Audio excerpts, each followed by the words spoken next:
And thank you very much for inviting me here today. Um, just to give you a bit of background, Swimbridge is a small community. We're located 5 miles from Barnstable and similar from South Molton.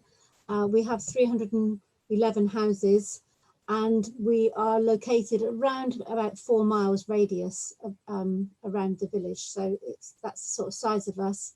We have a village hall, a school, a preschool, church, playing field. So the norms of what you would normally expect in a village. And like all of us, back in March, uh, you know, lockdown came as a surprise to us, as it did to everyone else. And the first thing that was happening with us was our vulnerable members of our community were getting extremely anxious, and they wanted to know how they were going to get their shopping and just live their lives. And there was lots of people phoning and asking various people if they could give help. So we decided to formalize it a bit, and so what we decided to do is pull together a group of 4 people to try and take that forward, which has worked extremely well. And I'll just give you some information about it, and I'll take you through it step by step, because I think it might help you understand of why we did it this way. We first of all, we got 4 people from our community. Well, I asked people if they'd like to help. There was 4 coordinators that came forward. There was myself, there was a school teacher, a retired nurse, and a care worker. And we set up a mobile phone with its own specific number, which the parish council paid for. And the idea at the beginning was that each person would monitor that phone over a period of a week or so, but it turned out that just 2 people had it, and they managed it between them. We also set up something called Google Sheets. Google Sheets was a way of enabling us to record and log and track those that wanted help. And so what it enabled us to do was put the names of the people that we were asking to volunteer for us. It was also enabling us to put down the names of vulnerable people in the community who wanted to help us. And it also enabled us to write down a list of people that we knew who lived on their own that might just need checking up on. And so each of us, the 4 coordinators, had access to this Google Sheets. And what that then enabled us to do too was we could keep track of where we were at, and it was always up to date. Of course, doing anything like this, you need risk assessments and step-by-step instructions to make sure that we're all doing it the same way. And we did that, and that again worked very, very well. We were conscious also that we were having confidential information from people, their telephone numbers. We were recording them on these sheets, and all of us were from professional backgrounds that were used to dealing with this sort of information. We spoke to North Devon Council and said, look, we are recording it. We haven't got time to go through GDPR. Is it okay? And they just said, make sure we've had a risk assessment. That's what we did. It was really, really important that we got the message out there to everybody so that they knew that this coronavirus support group was in place. It's great us having a group, but not if no one knows about it. So we set up a Facebook page, Swimbridge Corona Support Group, and we also already have in our village a Facebook page called Swimbridge Village Forum, and our local village, Lanky, also has a village forum site. So we put it on there. I also just happened to write the village newsletter. So we did a hard copy, and that was delivered to every household in the parish. And we used the electoral roll, which the parish council lent to us. And that enabled us to ensure that no household was missed. We had a team of volunteers that were willing to put this newsletter out to every household. But as it turned out, our postman, who's absolutely brilliant in our village, offered to deliver them all. And that was great because it meant nobody got missed. But what this newsletter did, and what was essential with it, is it said, we could help them with picking up essential supplies. We could pick up medical supplies. We could transport people who needed to go to hospital. We could teach somebody how to do an online shop. We could post mail or pick up parcels. We could do a book or DVD delivery. We could just make a friendly phone call. We were finding a lot of people were on their own and they weren't seeing anyone, and they needed that support. We offered to walk dogs. We would cook food. There were people in our community that were trained and able to do cooking for other people, and so they offered that support. And in the end, we had about 30 plus volunteers that came forward to help those people that needed it. It also turned out that in a couple of the local pharmacists, they actually lived in Swimbridge, so again they could pick up these pharmacy collections very easily. And it's surprising that when you do something like this, you find out who you have in your community and how they can help you. And getting the word out has really truly bonded us much more than what we already were. So this newsletter also enabled us to put out the telephone number, the mobile telephone number, the email address, the Facebook pages, and also we had up-to-date lists that we put on the Village Hall website. So we didn't set up a separate website, but we used one that was already in existence where people could get lists of everything that was available to them. And I'll go through a bit about that in a minute. But it sort of included things like local businesses offering takeaways, deliveries, transport. We decided that we were going to keep open the Village Hall for a food bank delivery. And we also, because it was at the beginning of a lockdown, we decided to open up a bit more than that. And we had books and DVDs that could also be collected from the main foyer. So we had a rule that only one person could go in at a time, that they had to use hand sanitizers. We had all the information on the doors of what to do when they walked in. So the food bank was extremely successful, and we were taking regular deliveries to the food bank. We had somebody in our community that worked there, and they took it with them. We had the books and puzzles available, and some of those were delivered to households that wanted it. We kept the front door of the Village Hall open all the time so that nobody had to open any doors, so that there was as little risk as possible. And throughout all of this, we also had to ensure that our hall insurance were okay. So we contacted them and Martin Rich to make sure that, that we were able to do all of this. I have to say, Martin, you were incredibly helpful, and we can't thank you enough for that, because you have been the backbone to a lot of what we've done here, and we've used your advice to take us forward. Our village pub, the Jack Russell Inn, was brilliant. They offered takeaways 3 times a week, sometimes more. This was extremely popular, and we had members of our community picking up cooked meals for those that needed it, if they were too worried about going to collect it themselves. So there was a collection rota and social distancing in place at all times. Equally, Lincroft Stores, which was a local store in the village of Lanky, they were offering a free delivery service, and they were dropping it around to all the vulnerable people in Swimbridge. And within our websites, we had lists of all the things that were available. So it included the deliveries from butchers, fresh fruit and veg.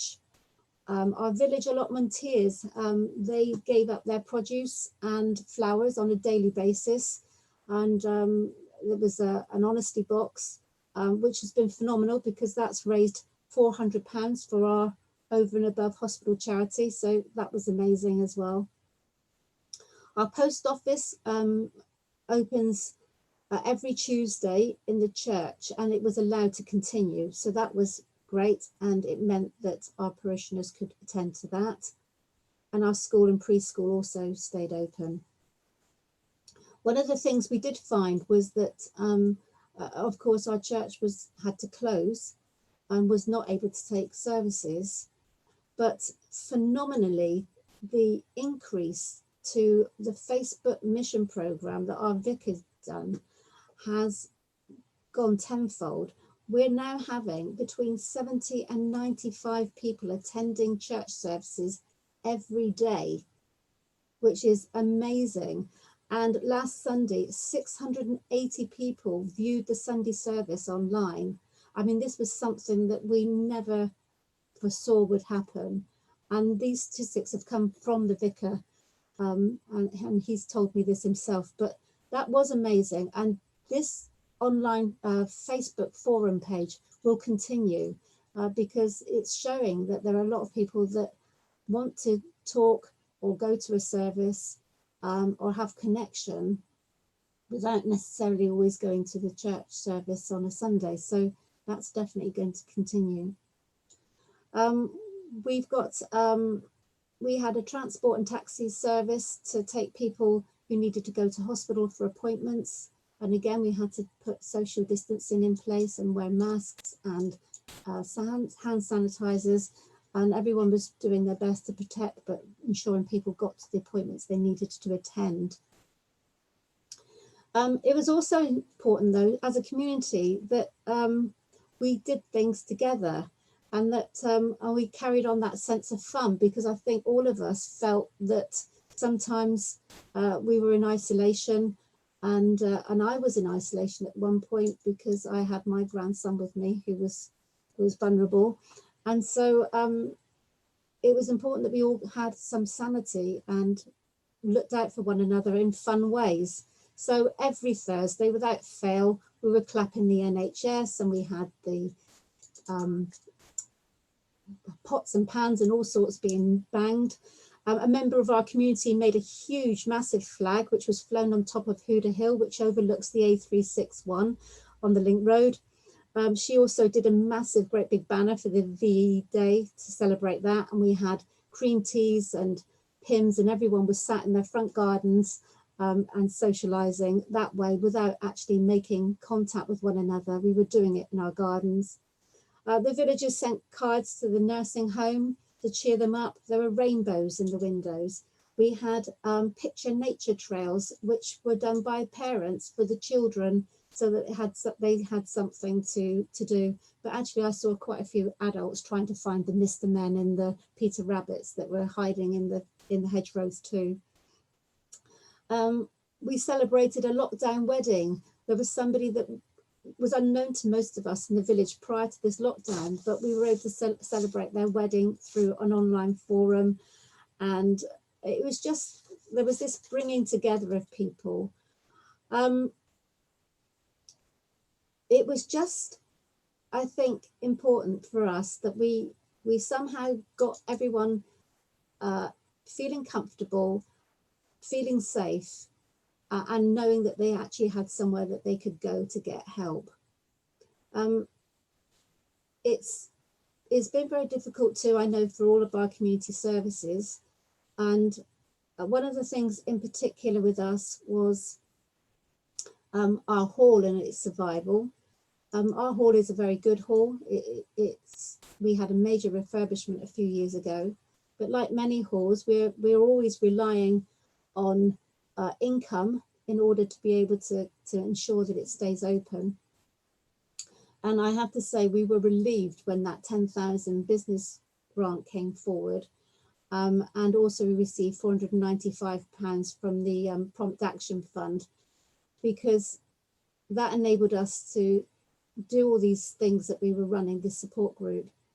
But it also meant that we were able to pay our staff their wages, because they were outside of the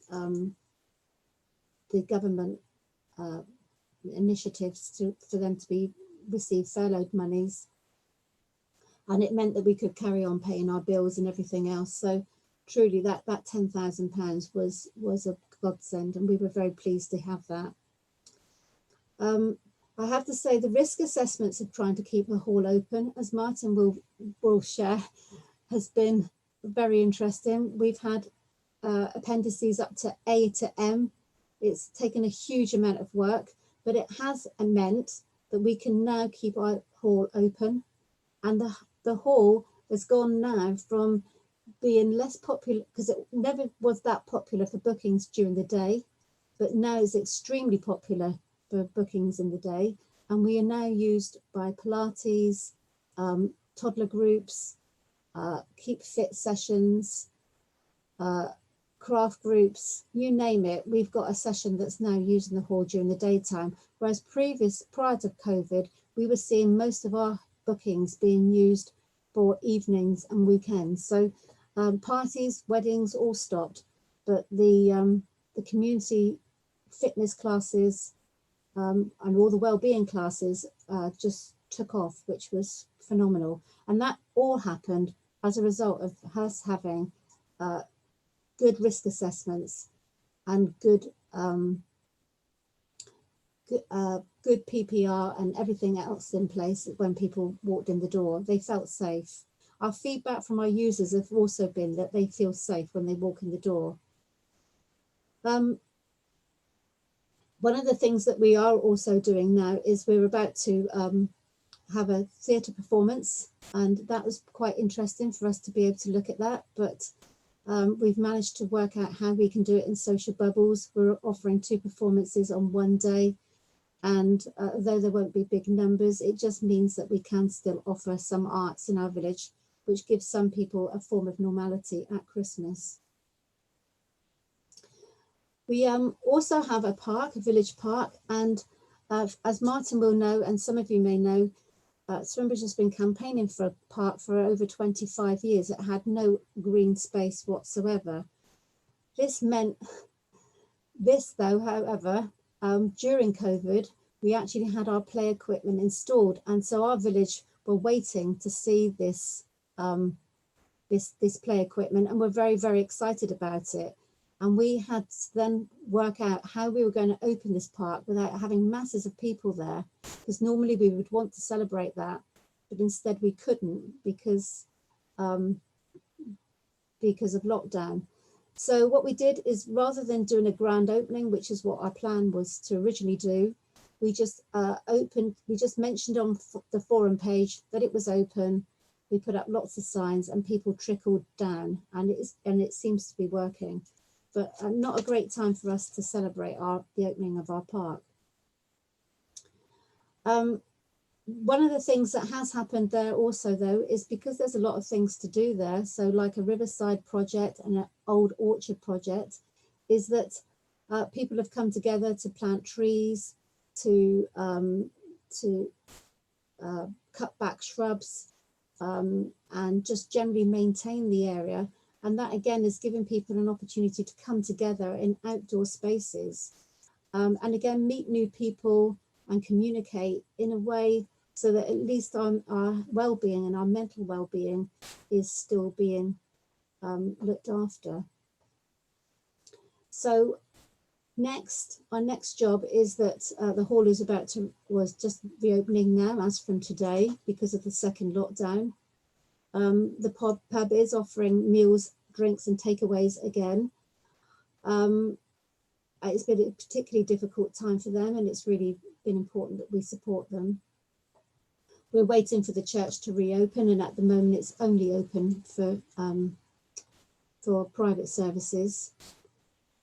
And we're also really, we want to ensure that we can spread a little bit of joy over the Christmas period.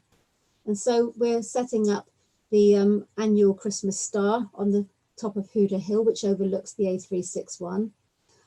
We've already lit 3 Christmas trees, so it's looking very festive here already, and that's happened since mid-November. It just had to be done. We've got a preschools organised a Naughty Elf fundraiser where people have to spot naughty elves in windows. Parishioners have decorated their windows with advent calendars so that people can try and find them on it's another form of a pathway trail, except it's in windows. And again, the woman who made the lovely quilted banners for the Hooder Hill and for her road has also made some more. And throughout all of it, I mean, we've done the newsletter, and the newsletter goes out on a regular basis. Our postmen and our volunteers are still delivering them. and we're all looking out for one another. I think in particular that within the second lockdown, we found that people who had buddied up with a member of their community during the first lockdown continued to buddy up in the second lockdown. It didn't stop. The support continued throughout. We're certainly not receiving the same number of phone calls now that we received during the first lockdown, because people have found a way now of managing to live with COVID. But we are still checking out on those that we feel need help. COVID's been very difficult for all of us, but I think for some way we seem to have managed to have found a way to move forward, and it seems to have worked. Martin asked me to mention also about how Swimbridge is also pulled together in other ways. A year or so ago, we had a massive flood in Swimbridge. Now, for those that might know this village, we're a steep valley like this. And you wouldn't expect us to flood, but there is a stream at the bottom of the village, and the stream had got blocked by a very large log in extreme rainfall, which had caused all the lower houses and the pub to completely flood. And for the first time, I mean, we're about 9 miles away from the nearest sea. We had 7 members of the Coast Guard. We had fire engines, police, you name it, we had it in the middle of our village, trying to support our village to ease the water. And our community just pulled together in such an amazing way.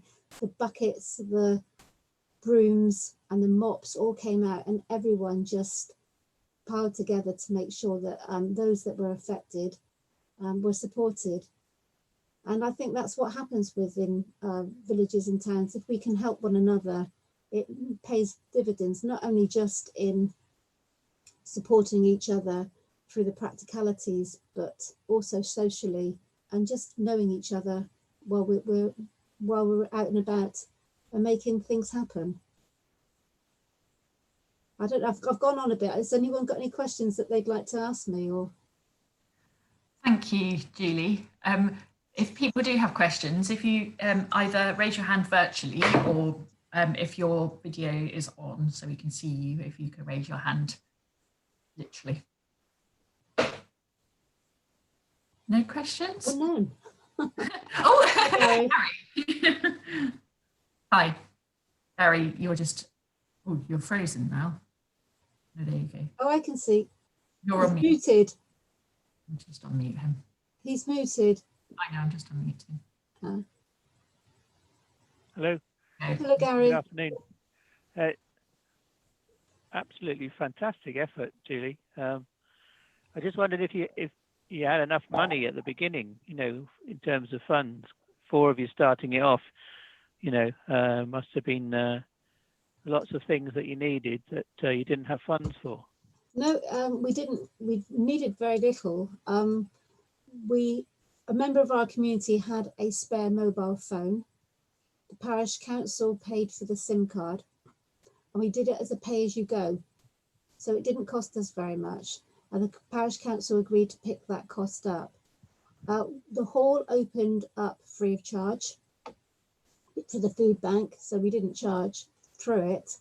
But we did apply for a grant of £480, which we received from an emergency prompt fund, which was available through North Devon Council and Devon County Council. And that sort of helped us to sort of pay staff wages and various things like that we needed within the hall to keep it opened and various things like that. But we actually didn't need massive amounts of money. It was just the newsletter had to be paid for, but again, that all came out of that fund. And we are fortunate, we've got a school that is based here in the village. They let us use their photocopier at cost. We've got 311 houses to deliver to.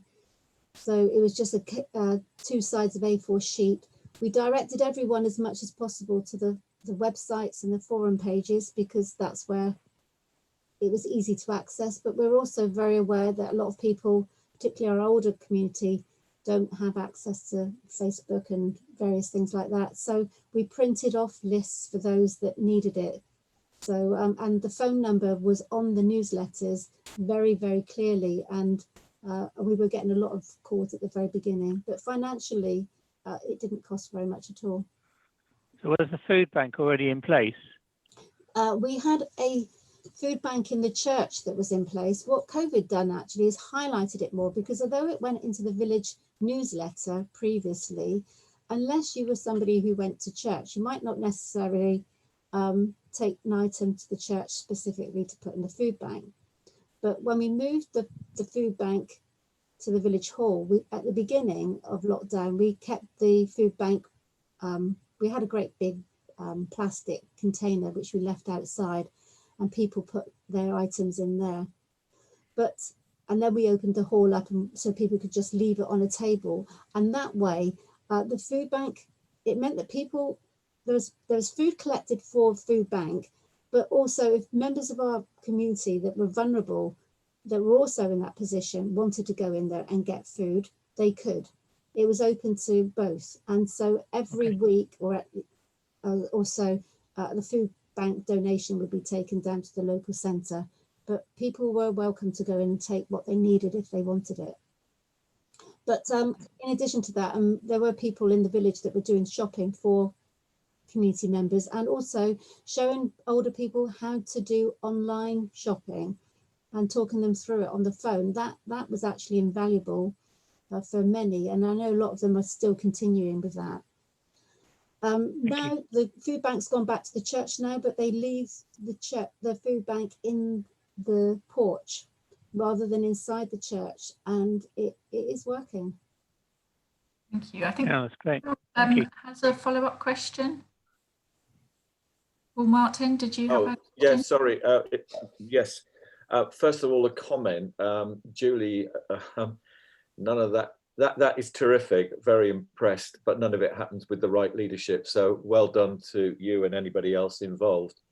And not knowing, what parishes or people represent, I've just been able to compare a lot of the things we've done in a parish with 1,250 households, and I'm reassured to see that you have done far more than we have. But when you get to slightly larger scale, some of the more intimate things that you've done are a little bit more difficult. But the basic structure of what we did was the same as what you've done.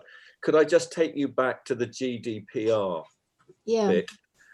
Because I think you said you checked with North Devon Council and you checked with Martin, is that right?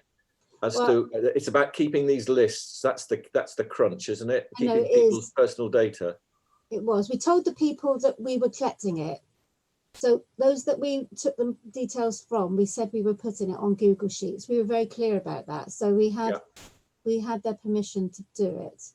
Okay. Was that in writing or verbally? No, it was verbal. Yep. That's acceptable, was it? It was the only way we could do it to move it forward. Yeah. Verbally is acceptable for GDPR purposes. Verbal option is acceptable. I didn't know that, but we didn't know what to do. I spoke to somebody at North Devon Council. I can't tell you who it was. I don't know who it was I spoke with. It was at the very beginning, because we had these Google Sheets. We knew they were being used in a borough in London, and it was working very well from their community. And their local council in London Borough was actually took on the way that they had done it. But we told the people that we were taking their data, we were putting it on a Google Sheets, and that there would be just 4 of us that would be the key coordinators that would have access to it. And that has remained. It has just been the 4 of us. No one else has had access. Okay. And what about how long you're allowed to keep that information live? Are you free to make the decision as to when you feel you no longer need to keep that, because or does it allow you to continue into the future? I'm not sure, Paul. I'm not sure. I need to find some guidance on it. Yeah. I think the basic I can't give you the specifics, but the basic, I guess, like the pillars of GDPR is that you only keep somebody's data for as long as you need to. So for as long as there is a need to have a COVID support group, then it would be considered have that person's data. But if you no longer need to have the group, then you would destroy that data. And I mean, we don't need it for anything other than an emergency like this was, and it was an emergency of when we set up the coronavirus support group. Yeah, and I suppose near the end of the process, you can just put the emphasis. You can tell people you're going to close the, so to speak, the database, but still have, you know, the contact number that they can get back in touch should they have a particular problem that wish to raise. We can do that. I think at the moment I'd like to keep it open for a few months yet, because COVID's still there. It's not gone yet, and we've had that. Well, indeed, vaccine transport and all that sort of thing comes to mind, doesn't it? Yes, absolutely. But, you know, we'll wait and see what happens. But it's been beneficial to our community at the moment, and they've been pleased to receive the support they've had. But it wasn't a way of moving forward, because we didn't know. We weren't expecting it. It was thrown on us like everybody else. I don't think any of us expected COVID to affect us quite as it did at the very beginning. And we were sort of just trying to think on our feet.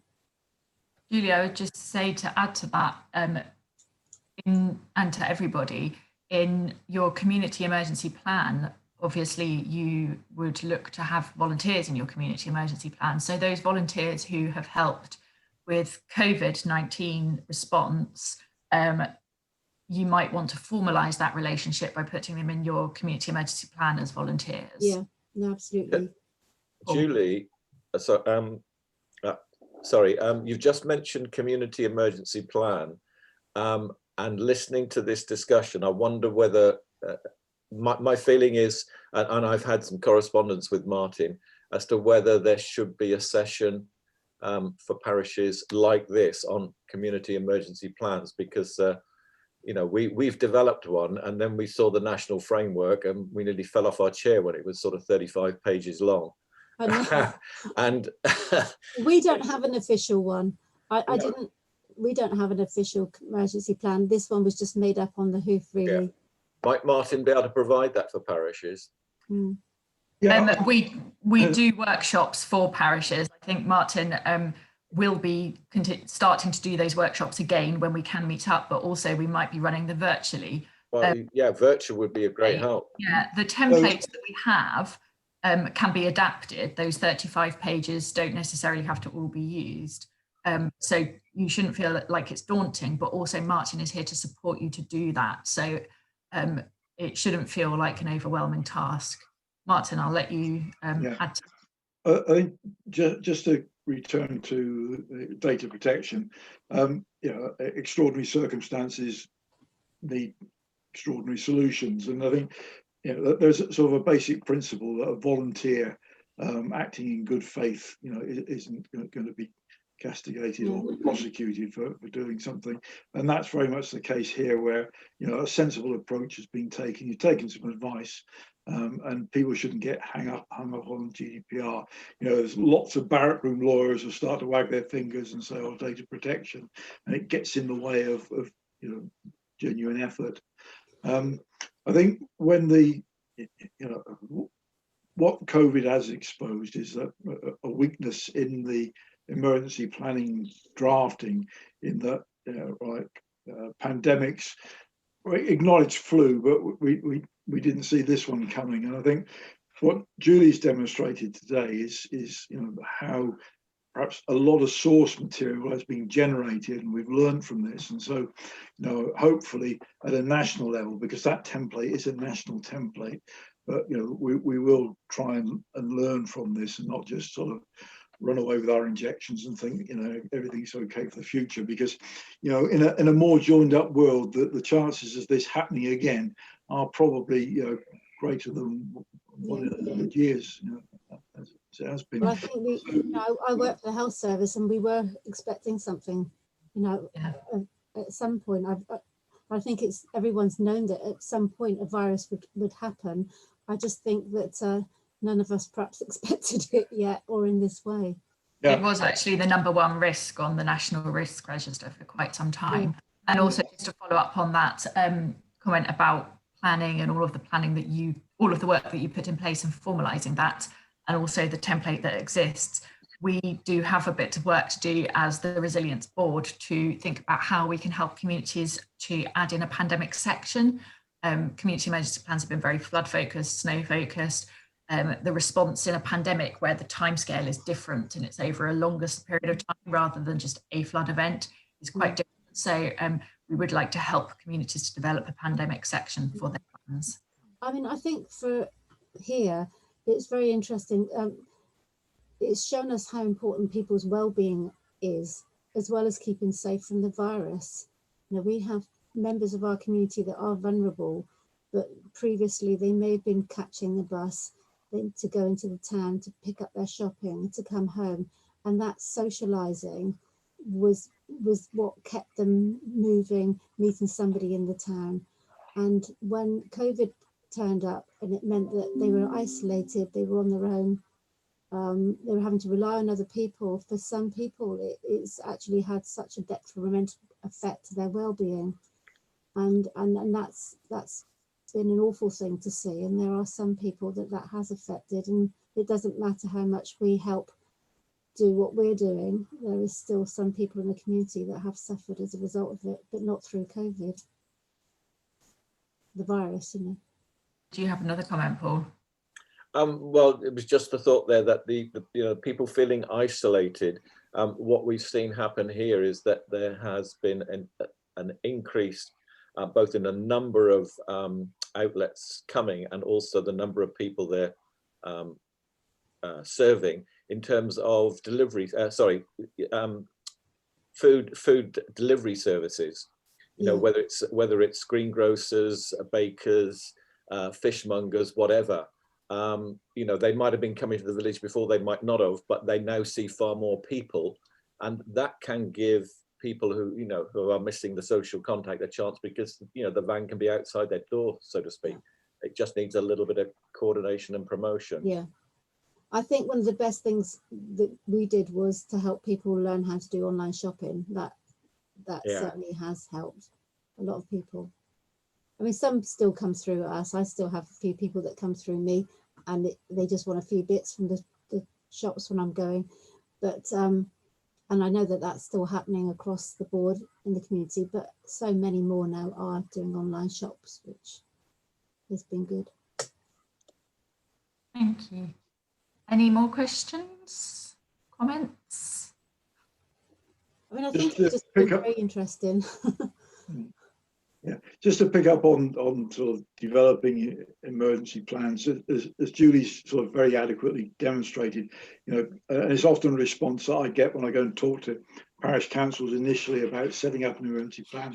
It's all right, we pull together, I sorts it out, and that's very much the attitude. But in truth, if you've got a plan, it's a framework, and nothing ever goes to plan, but you have identified the resources and the mechanisms. So that's where we come from, and normally this sort of 6 monthly forum would be our recruiting sergeant, because I'd often say to parish councillors, look, come along to a forum, find out what it's all about, rub shoulders with those who've got plans, and that was always a good entree in. So now it's a lot more difficult, and it's relying on us lobbying and hopefully people looking over the parish boundary and seeing what their neighbours are up to, and those who have invested in a plan being able to encourage them.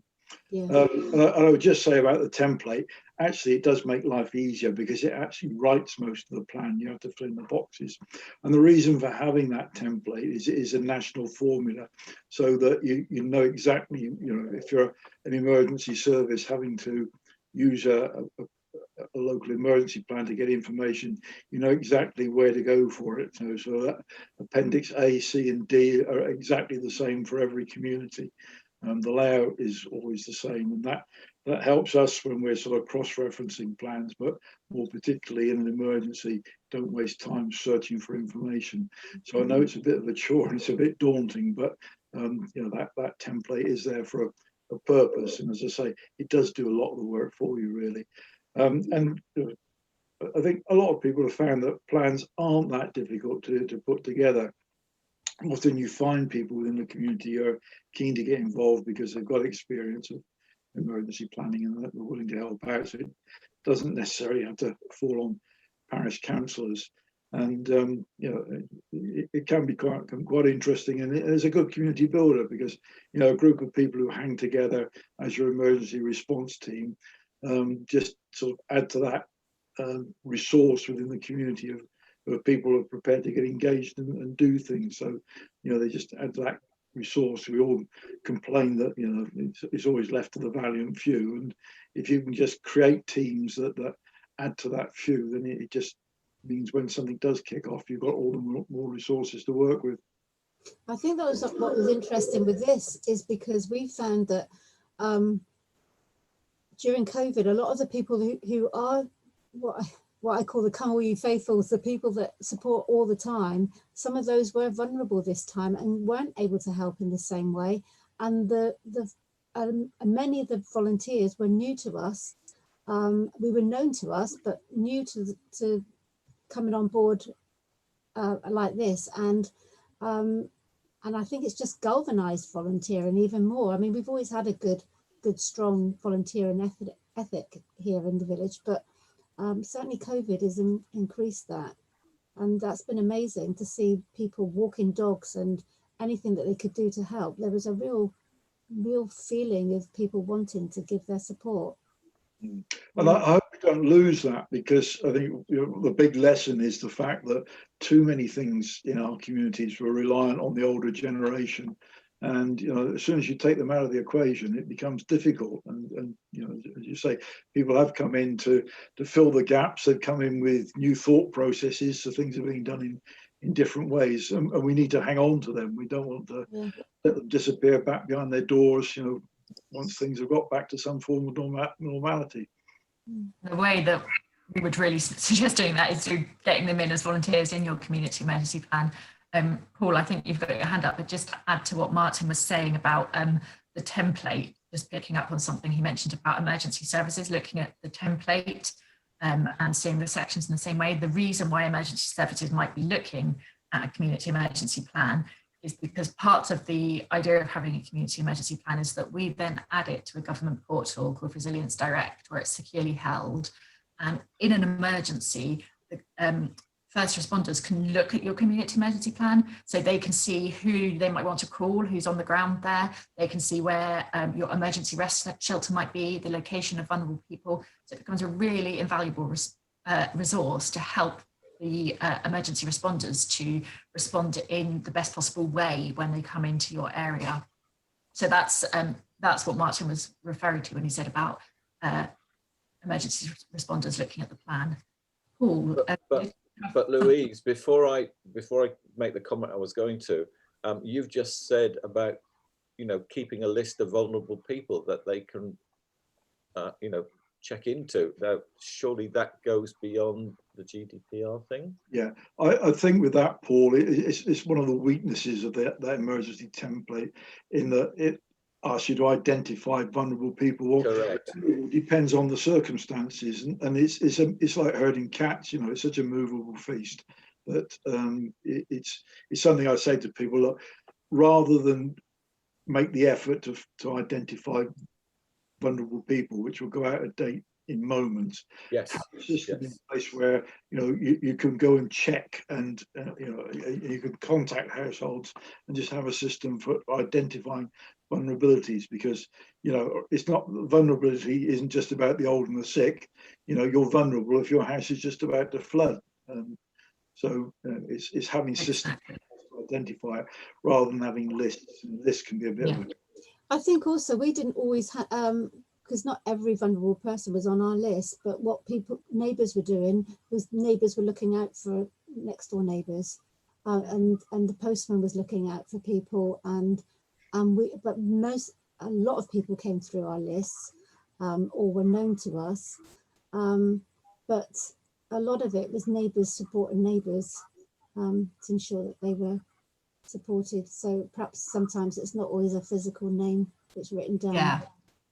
Paul, just to come back to specifically GDPR for the community emergency plan and having vulnerable people, there two different approaches, I guess. So one thing I've seen in quite a lot of community emergency plans is where they just they'll name the location of housing that's maybe particularly vulnerable to flooding, or housing that particularly has a large proportion of older people, maybe sheltered housing, warden assisted housing, that kind of thing. And the location of schools and nurseries is often named in plans as well.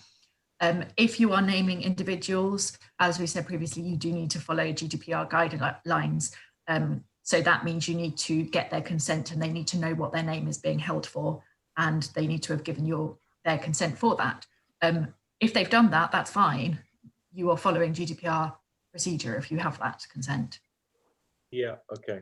Now, Martin actually hit our biggest obstacle on the head with what he's just said, and I feel a little bit more assured now, because what the last 9 months has done is certainly highlight the need to have the overarching plan in place. And it was a great time to write one, and we got in touch with a particular parish that Devon County actually put in one of its newsletters. The only trouble is that they found that their plan, didn't really go as far as they needed to, and also, it's now got to fit into the national framework. So, that's all very helpful, and I'll be in touch, Martin. Thank you. Can I just ask which parish you're from, Paul? Ogwell, just outside Newton Abbot. Yeah, that's fine.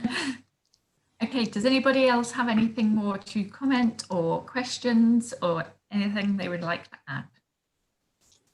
I'd just like to say a huge thank you to Devon Communities together, because what you've offered us throughout the whole of this pandemic has been amazing. It's been absolutely, it's been the thing that we've needed as a support base throughout the whole pandemic. You're a go-to person, Martin. I know I liaise with you regularly, but I've really appreciated all the support that you've given me, and it's made me feel, it's reassured me that what I'm doing is right. When sometimes when I doubt myself, I know that if I speak with you, you can put it into context, and that's been, I can't express enough how much that's been helpful. And certainly for the village hall and the risk assessments that we had to do for that. I mean, we are, I think, A to M now or something ridiculous like that. And the amount of times that to amend that A to M appendices is huge as well, and takes hours, but it makes me feel safe. It makes our users feel safe. And what your templates that you were offering just meant that we were ticking all the boxes and knowing we were going the right way. So thank you, because we've really appreciated it. Well, we're certainly pleased to have been able to help, but I think we've been impressed by the efforts that everybody's gone to try and keep their communities ticking over, and now, particularly as we're heading into winter, the efforts to keep people in touch and well, and we're hearing all sorts of horror stories about mental health, but equally, I don't think what is being recognised is the considerable community effort that is going into keeping people together. So, we'll crack on, and we're grateful to Devon County that have funded the helpline, which has been really good. And the last few days have been horrendous, because the government keep us in business by keep changing the rules and talking in language that none of us understand. And so it takes a concerted effort, because I'm one of a network of village hall advisors from across the country, and we're constantly in touch with each other, trying to fathom it out, and then ACRE sort of pull it all together and send out the guidance notes. So right across the country there's a considerable effort going into communities, and hopefully it's paying off. No, it's been great. Thank you. Great to hear. Thank you so much. And thank you to you for coming and delivering this session. It sounds like you are doing an amazing job in Swimbridge, and it was wonderful to hear. And then I think it led into a really great discussion. So I hope everybody has found this session useful. We've got a session later on today, starting at 3:30, from Action on Hearing Loss, which I think would be really useful, just to think in a completely different angle about how people who have hearing loss might be impacted in an emergency situation. So if you can come along to that, you can register still for it on our DCT Resilience Forum webpage. And then we've got sessions tomorrow still as well. So thank you all of you, and hopefully see you at other sessions throughout today and tomorrow. Thank Bye. you. Thank you. Thank you. All right. Bye.